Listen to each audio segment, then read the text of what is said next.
ದೇವರು ಅನ್ಯರು ದೇವರು ನಂಬದಿರೋರನ್ನೇ ಪೋಷಿಸೋದ್ರಿಂದ ದುಷ್ಟ ಮನುಷ್ಯನಾದ ಬೈಬಲ್ ಹೇಳುತ್ತೆ.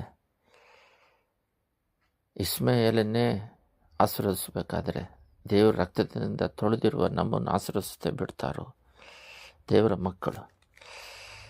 ನಾವು ಯಾವುದಕ್ಕೂ ದಿಗಿಲು ಪಡೋದಾಗಲಿ ಬೇಜಾರು ಪಡೋದಾಗಲಿ ಇರಬಾರ್ದು. ನಾವು ದೇವರನ್ನು ಆಧಾರ ಪಡಬೇಕು. ನಾವು ದೇವರನ್ನು ಆಧಾರಪಟ್ಟು ಈ ಲೋಕದಲ್ಲಿ ಜೀವಿಸಬೇಕು. ನಾವು ಯೋಚನೆ ಮಾಡೋದು ನಮ್ಮಲ್ಲಿರೋ ಸಮಸ್ಯೆ ದೇವ್ರಿಗೆ ಗೊತ್ತಿಲ್ಲ ಅಂತ ಮಾತ್ರ ನಾವು ಯಾವಾಗಲೂ ಅನ್ಕೋಬಾರ್ದು. ಕೊಲೊಸ್ಸೆಯರು 1:27 ಈ ಮರ್ಮದ ಮಹಿಮಾತಿಶಯವು ಎಷ್ಟೆಂಬುದನ್ನು ದೇವರು ತನ್ನ ಜನರಿಗೆ ತಿಳಿಸಲಿಕ್ಕೆ ಮನಸ್ಸು ಮಾಡಿಕೊಂಡನು. ಈ ಮರ್ಮ ಇದೆಯಂತೆ, ಅವರ ಮಹಿಮೆ ಅತಿಶಯ, ಅದನ್ನು ಮನುಷ್ಯರಿಗೆ ತಿಳಿಸೋದಕ್ಕೆ ಅವರು ಮನಸ್ಸು ಮಾಡಿದ್ರಂತೆ. ಅದು ಏನಂದರೆ, ಈ ಮರ್ಮ ಏನಂದರೆ, ಕ್ರಿಸ್ತನು ನಮ್ಮಲ್ಲಿದ್ದು ದೇವರು ನಮ್ಮ ಜೊತೆಯಲ್ಲೇ ಇದ್ದು ಪ್ರಭಾವದ ನಿರೀಕ್ಷೆಗೆ ಆಧಾರಭೂತನಾಗಿರುವನು. ನಮ್ಮ ನಿರೀಕ್ಷೆ ಅಂದರೆ ಎದುರು ನೋಡುವಂಥದ್ದು. ನಾವು ಫ್ಯೂಚರ್ ಬಗ್ಗೆ ಚಿಂತೆ ಮಾಡಿದಾಗೆ ದೇವರು ನಮ್ಮನ್ನು ಫ್ಯೂಚರಲ್ಲಿ ಉನ್ನತವಾದ ಆತ್ಮಿಕದಲ್ಲಿ ಬೆಳೀತಾ ಇರಬೇಕಾದ್ರೆ ಲೋಕದ ಅವಶ್ಯಕತೆಗಳಿಂದ ತುಂಬಿಸಿ ನಡೆಸ್ತಾ ಇರ್ತಾರೆ. ಒಂದು ಉದಾಹರಣೆ ಹೇಳ್ಬೇಕಂದ್ರೆ, ನಾವು ಚಿಕ್ಕ ವಯಸ್ಸಿನಲ್ಲಿ ಇವಾಗ ನೆನೆಸ್ಕೊಳ್ಳೋಣ, ಗೋಲಿ ಆಡ್ತಾ ಇದ್ವಿ. ಆ ಗೋಲಿ ಆಡಬೇಕಾದ್ರೆ ಅದನ್ನು ಬಚ್ಚಿಟ್ಕೊಂಡು ಅದುವೇ ನಮಗೆ ಒಂದು ದೊಡ್ಡ ಸರ್ವಸ್ವವಾಗಿ ಮಾರನೇ ದಿನ ಗೋಲಿ ಇಲ್ಲ ಅಂದರೆ ಚಿಂತೆ ಪಡೋದು, ದುಡ್ಡು ತಗೊಂಡು ಹೋಗಿ ನನ್ನ ಹತ್ರ ಇಷ್ಟು ಗೋಲಿ ಇದೆ, ಇಷ್ಟು ಸೇರಿಸಿಟ್ಟಿದ್ದೀನಿ ಅಂತ ಹೇಳೋದು. ಆಮೇಲೆ ಆ ಗೋಲಿ ಆಟ ಆಡಬೇಕಾದ್ರೆ ಗೆದ್ದಿರೋದನ್ನೆಲ್ಲ ಒಂದು ಭದ್ರವಾಗಿ ಬಾಕ್ಸಲ್ಲಿ ಕೂಡಿಟ್ಕೊಳ್ಳೋದು. ಮತ್ತು ನಾವು ಸೋತ್ರೆ ಯಾರ ಹತ್ರ ಆದರೂ, ಅಪ್ಪ ನಾನು ನಿನಗೆ ಗೋಲಿ ಕೊಡ್ತೀನಿ, ಗೆದ್ದು ಕೊಡು, ನೀನು ಚೆನ್ನಾಗಿ ಆಡ್ತೀಯಲ್ಲ ಅಂತ. ಅದರಲ್ಲಿ ಪೊಲಿಟಿಕಲ್ಲು. ಏನಕ್ಕೆ ಈ ವಿಷಯ ಈ ಕತೆ ಮೂಲಕ ಹೇಳ್ತಿದ್ದೀವಿ ಅಂದರೆ, ಇವಾಗ ಈ ಗೋಲಿ ಬಗ್ಗೆ ಮಾತಾಡಿದಾಗ ಅಯ್ಯೋ ಅಷ್ಟು ಅಜ್ಞಾನವಾಗಿ ಆ ಗೋಲಿ ಆಟ ಆಡ್ತಿರ್ಬೇಕಾದ್ರೆ ಅವನ್ನ ಹೊಡಿಯೋದು, ಅವ್ರನ್ನ ಕೋಪಿಸ್ಕೊಳ್ಳೋದು, ನನ್ನ ಯಾಮಾರಿಸ್ದೆ ಅಂತ ಹೇಳ್ಬಿಟ್ಟು ಜಗಳ ಮಾಡೋದು, ಅದನ್ನೆಲ್ಲ ನೆನೆಸ್ಕೊಂಡು ಒಂದು ಗೋಲಿಗೋಸ್ಕರ ಇಷ್ಟೆಲ್ಲ ಜಗಳ ಮಾಡಿದ್ದೀವಿ, ಇಷ್ಟೆಲ್ಲ ಹೊಡೆದಾಡಿದ್ದೀವಿ ಅಂಥೇಳಿ ಇವಾಗ ನಗ್ತೀವಿ. ಅದು ಬೇಜಾರಾಗುತ್ತೆ, ದುಃಖನೂ ಆಗುತ್ತೆ. ಏನಿದು ಅಮಾಯಕತ್ವವಾಗಿ ಒಂದು ಗೋಲಿಗೋಸ್ಕರ ಈ ಥರ ಮಾಡಿದ್ವಿ ಅಂತ. ಅಂದರೆ ಆವಾಗ ಅದು ಎಲ್ಲ ಸರ್ವಸ್ವವಾಗಿತ್ತು. ಅದು ಇದ್ದರೆ ಸಾಕು, ನಾವಿಷ್ಟು ಗೆದ್ದಿದ್ದೀವಿ ಅಂಥೇಳಿ. ಆದರೆ ಈಗ ಇದೇ ರೀತಿಯೇ ದೇವರು ನಮಗೆ, ನಾವು ಪ್ರೋಕಳಾಡೋದು ಗೋಲಿಗೋಸ್ಕರ ಹೆಂಗೆ ಅದಕ್ಕೋಸ್ಕರ ಎದುರು ನೋಡಿಕೊಂಡು ಅದಕ್ಕೋಸ್ಕರನೇ ಯಾವಾಗಲೂ ಚಿಂತೆ ಪಡ್ತಿದ್ದ ಮಗುವಾಗಿದ್ದಾಗ ಇವಾಗಲೂ ಅದೇ ಥರನೇ ಲೋಕದಲ್ಲಿ ಅದು ಬೇಕು, ಇದು ಬೇಕು, ಇದು ಬೇಕು, ಅದು ಬೇಕು ಅಂಥೇಳಿ ಇದೇ ಯೋಚನೆ ನಮಗೆ. ನಾವು ಪರಲೋಕ ರಾಜ್ಯಕ್ಕೆ ಹೋದ ಮೇಲೆ ಇದನ್ನೆಲ್ಲ ನೆನೆಸ್ಕೊಂಡು ಯಾವ ರೀತಿ ಗೋಲಿ ನೆನೆಸ್ಕೊಂಡು ಇವಾಗ ಬೇಜಾರು ಪಡ್ತೀವೋ ಅದೇ ರೀತಿಯಲ್ಲಿ ಅಯ್ಯೋ ಲೋಕದಲ್ಲಿದ್ದಾಗ ಇಷ್ಟು ಚೆನ್ನಾಗಿದೆ, ಇಷ್ಟು ದೇವ್ರ ಜೊತೆಯಲ್ಲಿದ್ದೀವಿ, ಯುಗ ಕಾಲ ದೇವರಲ್ಲಿದ್ದೀವಿ, ಇದು ಗೊತ್ತಿಲ್ಲದ ಹಾಗೆ ನಾವು ಈ ರೀತಿಯಾಗಿ ಲೋಕದ ಅಳೆದು ಹೋಗುವಂಥದ್ದು. ಅದಕ್ಕೋಸ್ಕರ ನಾವು ಈ ಥರ ಜಗಳ ಮಾಡಿಕೊಂಡು, ಇವ್ರ ಹತ್ರ ಕೋಪಿಸ್ಕೊಂಡು, ರಕ್ತ ಬಂಧುಗಳ ಹತ್ರ ಎಲ್ಲ ಹೊಡೆದಾಡ್ಕೊಂಡು, ಈ ರೀತಿ ಎಲ್ಲ ನಾವು ಭಾಳ ಹೋರಾಟದಲ್ಲಿ ಇದೇ ಚಿಂತೆ ಆಗಿಬಿಟ್ಟಿತ್ತು.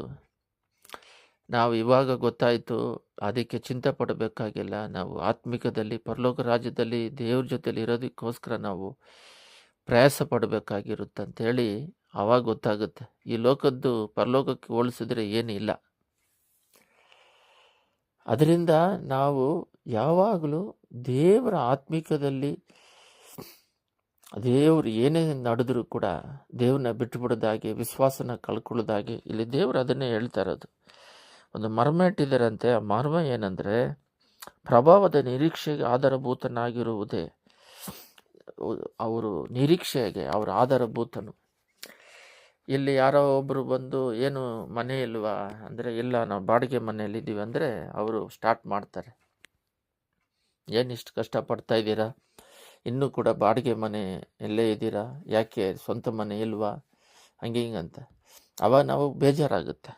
ನಾವು ಪ್ರಭಾವದ ನಿರೀಕ್ಷೆಯಲ್ಲಿ ಆಧಾರವಾಗಿರದೇ ಇದ್ದಾಗ ಅವ್ರಿಗೆ ಹೇಳ್ಬೇಕು, ಇಲ್ಲ ರೆಡಿ ಮಾಡ್ತಾ ಇದ್ದೀವಿ, ಜಾಗ ಎಲ್ಲ ತಗೊಂಡು ಇವಾಗ ಕಟ್ಟೋದಕ್ಕೆ ವಸ್ತುಗಳೆಲ್ಲ ತೆಗೆದು ಕಟ್ತಾ ಇದ್ದೀವಿ ಅಂದರೆ ನಾವು ಪರಲೋಕದ್ದು ಭಾವನೆಯಿಂದ ಮಾತಾಡ್ತಿರ್ಬೇಕು. ಯಾವಾಗಲೂ ಮನಸ್ಸನ್ನು ಬೇಜಾರು ಪಟ್ಟುಕೊಂಡು ಕುಗ್ಗಿಸಬಾರ್ದು. ಮನಸ್ಸಿನಲ್ಲಿ ಒಂದು ಯಾವುದೇ ಒಂಥರ ಚಿಂತೆ ಈ ಥರ ಹೇಳಿದ ತಕ್ಷಣ ಅಯ್ಯೋ ಸ್ವಂತ ಮನೆ ಇಲ್ಲ ಅಂತ ಅವರು ಇದೆ ಅಂದಿದ ತಕ್ಷಣ ಅದಕ್ಕೋಸ್ಕರ ಯಾವಾಗಲೂ ಬೇಜಾರು, ದುಃಖ, ದೇವ್ರ ಹತ್ರ ಸೊಣಗೋದು. ಅವ್ರಿಗೆ ಕೊಟ್ಟಿದ್ಯಾ, ನಮಗೆ ಕೊಟ್ಟಿಲ್ಲ, ಅವ್ರಿಗೆ ಕೊಟ್ಟಿಲ್ಲ, ನಮಗೇನು ಬೇಕೋ ಆ ಟೈಮಲ್ಲಿ ಕೊಡ್ತಾರೆ.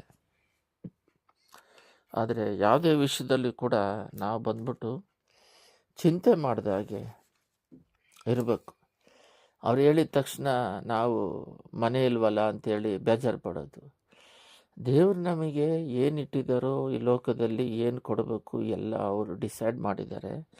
ಆದರೆ ಸಂತೋಷ ಸಮಾಧಾನ ಕಳ್ಕೊಳ್ದಂಗೆ ಇದೀವ, ಅದಕ್ಕೆ ಪ್ರಾಮುಖ್ಯತೆ ಕೊಡಬೇಕು. ಅದು ಇದ್ರೇ ಈ ಲೋಕ ಯಾತ್ರೆಯಲ್ಲಿ ಅದೇ ಒಂದು ದೊಡ್ಡ ಆಶೀರ್ವಾದ, ಬ್ಲೆಸ್ಸಿಂಗು, ಜಯ. ನಾವು ಇದ್ರ ಮೇಲೆ ಫೋಕಸ್ ಮಾಡಿದಾಗೆ ಯಾವಾಗ ನೋಡಿದ್ರು ಲೋಕದ ಚಿಂತೆಯಲ್ಲಿ ನಾವು ಮುಳುಗಿ ಲೋಕದಲ್ಲಿ ಭಾರವಾಗಿ ಜೀವಿಸೋದಕ್ಕಿಂತ, ತೃಪ್ತಿ ಇಲ್ಲದೆ ಜೀವಿಸೋದಕ್ಕಿಂತ ದೇವ್ರು ನಂಬ್ಕೊಂಡಾಗ ಅವರ ನಿರೀಕ್ಷೆಯನ್ನಿಟ್ಟು ಮೊದಲು ನಾವು ರಕ್ಷಣೆ ಹೊಂದಿದಾಗ ದೇವ್ರು ನಮ್ಮದೇ ಇದ್ದಾಗ ಯಾವ ರೀತಿ ಇದ್ವಿ, ಇವಾಗ ಯಾವ ರೀತಿ ದೇವ್ರು ನಡೆಸ್ತಾ ಇದ್ದಾರೆ, ಈ ರಕ್ಷಣೆ ಆನಂದವನ್ನು ಕೊಟ್ರಲ್ಲ ಅಂತೇಳಿ ಸಂತೋಷದಿಂದ ಎದುರು ನೋಡುವವರಾಗಿರಬೇಕು. ದೇವರಿಗೆ ನಮ್ಮ ಕಷ್ಟಗಳು ಗೊತ್ತಿಲ್ಲ ಅಂತ ಅಂದ್ಕೊಳ್ಳೋದೇ ಒಂದು ಮೂರ್ಖತನ. ಎಲ್ಲೇ ಇದ್ದರೂ ಕೂಡ ಅವೆಲ್ಲ ಗೊತ್ತು. ಬಟ್ ಇದನ್ನೆಲ್ಲ ಎಷ್ಟು ಕಷ್ಟಗಳಿದ್ದರೂ ಇದನ್ನೆಲ್ಲ ದಾಟಿ ವಿಶ್ವಾಸದಲ್ಲಿ, ನಂಬಿಕೆಯಲ್ಲಿ ನಮ್ಮ ಹೃದಯವನ್ನು ಕುಗ್ಗಿಸಿಕೊಳ್ಳೋದಾಗಿ ಹೆಚ್ಚಿಸಲ್ಪಡೋದಕ್ಕೆ ಈ ಟ್ರಯಲ್ಸ್ ಎಲ್ಲ ಬೇಕಾಗಿದೆ. ಯಾಕಂದರೆ ಪರಲೋಕದಲ್ಲಿ ನಮಗೋಸ್ಕರ ಒಂದು ದೊಡ್ಡ ಕಿರೀಟ ಇಟ್ಟಿದ್ದಾರೆ. ಅದಕ್ಕೋಸ್ಕರ ನಾವು ಯಾವಾಗಲೂ ಸಂತೋಷವಾಗಿರ್ಬೇಕು. ಬೈಬಲು 2 ಕೊರಿಂಥಿಯರ್ 8:9 ಆತನು ಐಶ್ವರ್ಯವಂತನಾಗಿದ್ದು, ಅವರು ಪರಲೋಕದ ಐಶ್ವರ್ಯವಂತರವರು, ಅಲ್ಲಿ ಇದ್ದರೂ ಕೂಡ ತಾನು ಬಡತನದಲ್ಲಿ ಸೇರುವುದರಿಂದ ನೀವು ಐಶ್ವರ್ಯವಂತರಾಗಬೇಕೆಂದು ನಿಮಗೋಸ್ಕರ ಬಡವನಾದನು. ಅಂದರೆ ಈ ಲೋಕದಲ್ಲಿ ಅವರು ಪರಲೋಕ ರಾಜ್ಯದಲ್ಲಿ ಐಶ್ವರ್ಯವಂತ ದೇವರು ಇಲ್ಲಿ ಬಡವರಾಗಿ ಜೀವಿಸಿದ್ರು, ಮಾದರಿಯನ್ನು ತೋರಿಸೋದ್ರು. ಅದೇ ರೀತಿ ದೇವರು ನಮ್ಮ ಬಡವರಾಗಿದ್ದು ಐಶ್ವರ್ಯವಂತರಾಗಿ ಮಾಡ್ತಾರೆ. ಅಂದರೆ ಪರಲೋಕದಲ್ಲಿ ಇಲ್ಲಿ ನಮಗೆ ಗೋಲ್ಡ್ ಇಲ್ಲ, ಅಲ್ಲಿ ಕಾಲು ಕೆಳಗಡೆನೆ ಗೋಲ್ಡ್ ಇರುತ್ತೆ. ಇಲ್ಲಿ ಅನುಭವಿಸ್ತಿರೋದನ್ನೆಲ್ಲ ಅಲ್ಲಿ ಅನುಭವಿಸಬಹುದು. ಪರಲೋಕದಲ್ಲಿ ಸಿಗುವ ಒಂದು ಯುಗ ಕಾಲದಲ್ಲಿ ಸಿಗುವ ಆ ಮಹಿಮೆ, ದೇವ್ರ ಜೊತೆಲಿರುವುದಕ್ಕಿಂತ ಸಮಾನವಾದದ್ದು ಭೂಲೋಕದಲ್ಲಿ ಇಲ್ಲ. ಒಂದು ಸೇವಕರು ಹೇಳಿದ್ರು, ಅವರು ಒಂದು ಮನೆಗೆ ಹೋಗಿದ್ರಂತೆ. ಅಲ್ಲಿ ಫಿಶ್ ಪಾಟನ್ನು ನೋಡಿಬಿಟ್ಟು ಅವ್ರು ಕುತ್ಕೊಂಡಿರ್ತಾ ಇದ್ರಂತೆ. ಯಾರೋ ಇನ್ನೊಬ್ಬರು ಜೊತೆಗೆ ಬಂದವರು ಆ ಫಿಶ್ನ ನೋಡಿ ನೋಡಿ ನೋಡಿ ವರ್ಣಿಸ್ತಾ ಇದ್ದಾರಂತೆ. ಒಂದು 15 ನಿಮಿಷ ಆ ಮೀನುಗಳನ್ನ ವರ್ಣಿಸ್ತಾನೆ ಇದ್ದಾರಂತೆ. ದೇವರು ಸೃಷ್ಟಿ ಮಾಡಿದ್ರು 6 ದಿನದಲ್ಲಿ.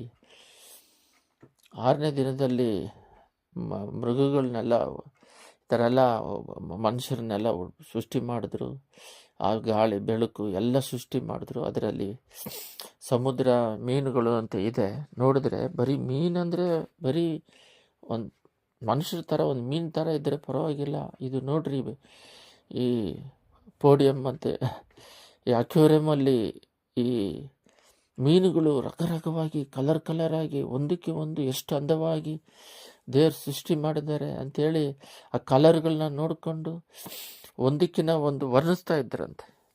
ಆವಾಗ ಜಾಸ್ತಿ ವರ್ಣಿಸಿರೋದ್ರಿಂದ ದೇವ್ರು ಹೇಳಿದ್ರಂತೆ, ಭೂಲೋಕದಲ್ಲಿ ಪಾಪಗಳಿದ್ದಾವೆ, ಸೈತಾನನೂ ಇದ್ದಾನೆ.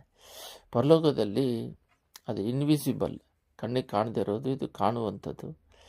ಬಟ್ ಅದು ದೇವರಿರುವ ಮಹಿಮೆಯಲ್ಲದ್ದು, ಪರಿಶುದ್ಧ ಉಳ್ಳದ್ದು. ಇದು ಪಾಪನೂ ಪ್ಲಸ್ ದೇವರು ಬಂದು ತುಂಬಿರುವುದು. ನಾವು ಪರಲೋಕ ರಾಜ್ಯಕ್ಕೆ ಹೋಗಿ ದೇವ್ರ ಜೊತೆಯಲ್ಲಿ ಸೇರಿದಾಗ ಯುಗ ಕಾಲ ದೇವರ ಪರಲೋಕದಲ್ಲಿ ದೇವರ ಜೊತೆಯಲ್ಲಿ ನಿವಾಸ ಮಾಡುವವರಾಗಿದ್ದೇವೆ. ಅಲ್ಲಿ ಯಾವಾಗಲೂ ದೇವರ ಜೊತೆಯಲ್ಲಿ ಇರಬೇಕಾಗಿದೆ. ಈ ಅಳಿದು ಹೋಗುವ ಈ ಲೋಕದಲ್ಲಿ ಈ ಮೀನುಗಳನ್ನ ನೋಡಿ ಇಷ್ಟು ವರ್ಣಿಸ್ತೀಯಲ್ಲ, ಅಳಿದೇ ಇರುವ ಶಾಶ್ವತವಾದ ಪಟ್ಟಣ, ಅದು ನಿರ್ಮಲವಾಗದೇ ಇರುವ ಪಟ್ಟಣದಲ್ಲಿ ನಮಗೋಸ್ಕರ ಅವರು ಯೋಚನೆ ಮಾಡಿ ಮಾಡಿ ಮಾಡಿ ಕಟ್ತಾ ಇದ್ದಾರೆ. ನಮಗೋಸ್ಕರ ತನ್ನನ್ನು ಈ ಭೂಲೋಕದಲ್ಲಿ ಸೃಷ್ಟಿ ಮಾಡಿ ಸೈತಾನದಿಂದ ಬಿಡುಗಡೆ ಮಾಡೋದಕ್ಕೆ ಪರಲೋಕವನ್ನು ತ್ಯಜಿಸಿ ಭೂಲೋಕದಲ್ಲಿ ತನ್ನನ್ನೇ ಪ್ರಾಣವಾಗಿ ತ್ಯಾಗ ಮಾಡಿ ಕೊಟ್ಟವರು ಇನ್ನೇನು ಕೊಡದೇ ಇರ್ತಾರೆ. ಅವರಿಲ್ಲದೆ ಭೂಲೋಕದಲ್ಲಿ ಒಂದು ಕೂಡ ಉಂಟಾಗಲಿಲ್ಲ. ಈ ಉಂಟಾಗದೇ ಇರುವ ಅವರಿಗೋಸ್ಕರನೇ ಎಲ್ಲ ಉಂಟಾಗಿತ್ತು.